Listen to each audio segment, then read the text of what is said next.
Mak nang nyeto aja.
Yang lain yang sayang yang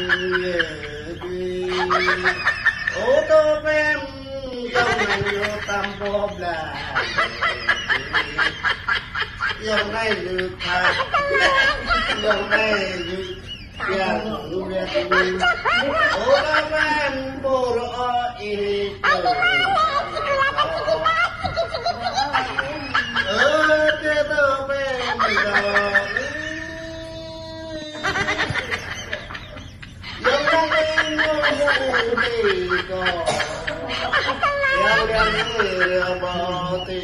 dia Oka ben jagat gigit pui yang rakut kamring Oka ben yang rakut kamring yang bikin kembang Oka ben mangsaki kompak